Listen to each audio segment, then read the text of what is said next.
Hi everybody. It's been such a long time that I've been thinking that I'll make a video. But yes, of course, I've been very busy.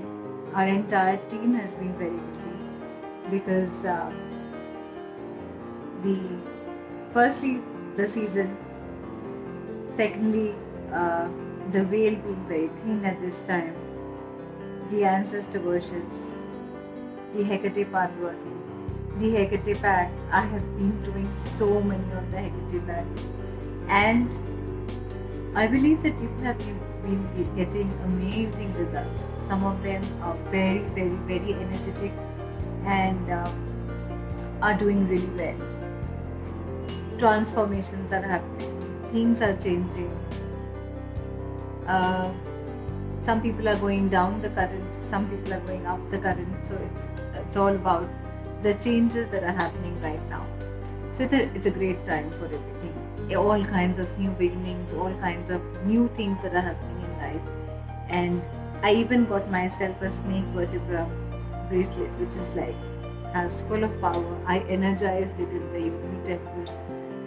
The Yogini temple visit was awesome. I love the energy there, the feel there, and I'm trying to compose or kind of combine all the energies together in one system. So I'm wearing less of uh, beads and less of everything else, and I'm trying to put the energy into few things which are going to like draw the energy to you. So a lot of people have asked questions, what can we do during this time? I generally have a feeling, I believe in ancestor worship a lot because I think I have got this from my ancestors. I have got this genetic coding, which is to do with the spiritual life, the left hand path, and freedom. I believe in freedom. I believe in freedom of expression, freedom of thought, freedom from emotions, freedom from everything, no shackles, just freedom from slavery. Just do what you want to do, get what you want to get, and make a mark. That's about it. So, whatever you want to do, just do it well. So, a lot of people have been asking how to honor the ancestors. A very simple thing. If you're not doing any rituals, you don't have to do rituals. So, I have been following this for a very long time. These are like hell notes, or they are called Jaws papers. So, if you see it closely, the denominations are pretty high.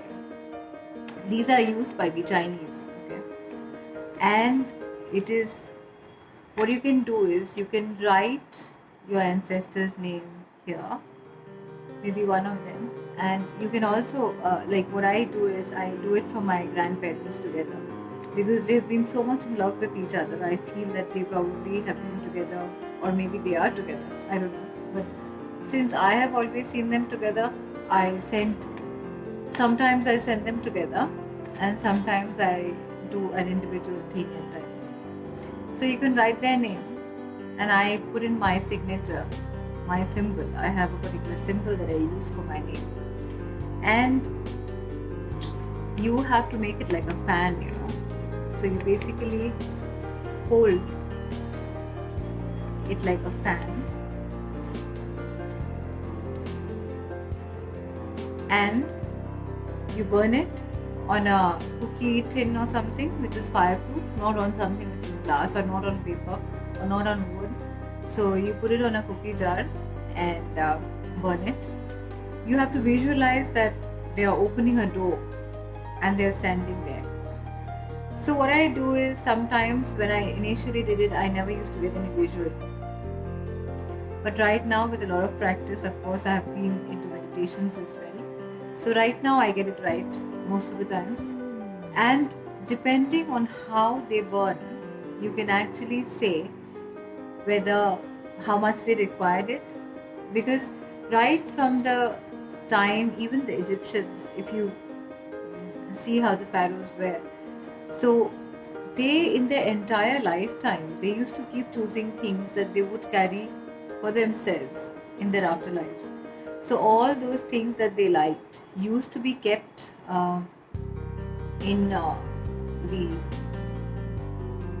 pyramids for them. I'm sure you know about it. So we all know about the pyramids of Egypt. So they're all about the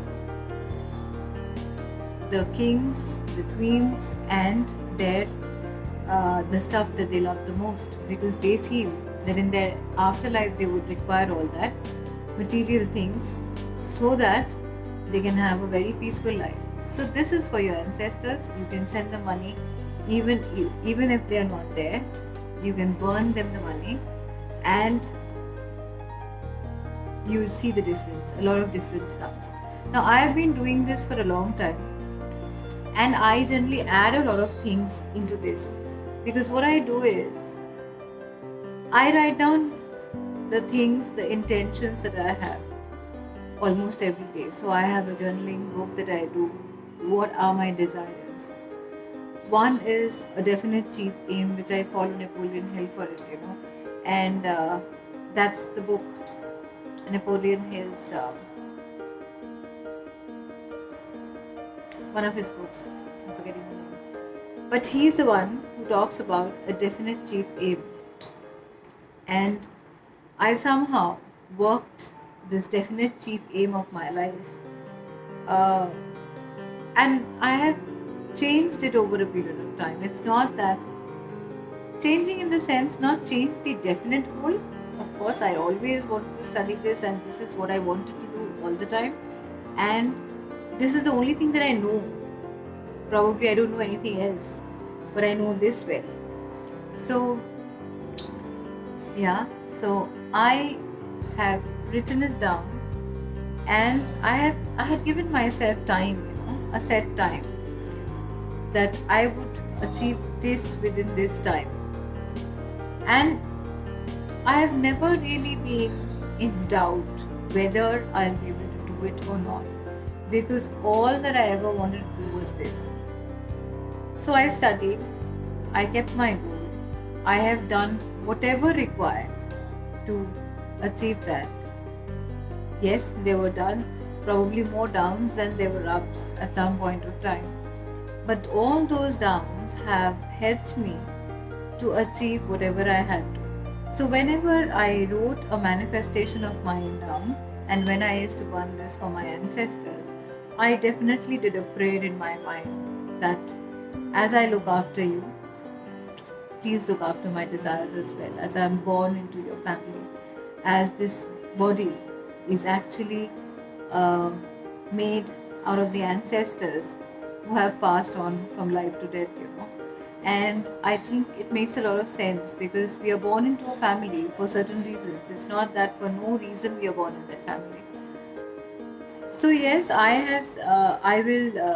this is one of the things that you can do during this time. It's a very potent thing.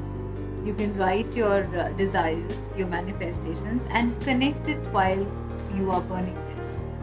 So probably have an ancestor altar is all-time favorite of mine. You must have an ancestor altar where you are going to be having your ancestors' pictures, their belongings, what they liked during their time, the path that they have followed. So probably one day I will help you in during this time sometime. Maybe in the next 1 week I'll actually show you how to make an ancestor altar and what I have on my ancestor altar. I have a very neat ancestor altar where I keep dumping stuff,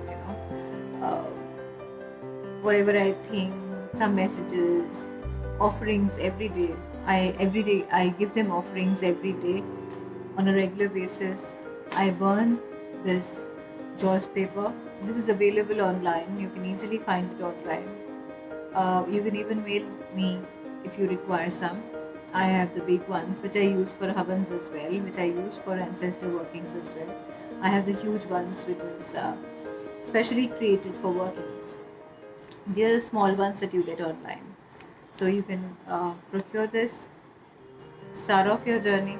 It's a very simple thing to do. You don't need to know incantations. You don't need to know anything because you already have a blood link with them. You don't need anything else apart from that. So Wish you a good journey. If you need any help, please do mail, and we'll try and reply to your mail as soon as we can. And I'll definitely keep you updated with the ancestor altar, and I'll show you in which way you can make it. Have a good weekend.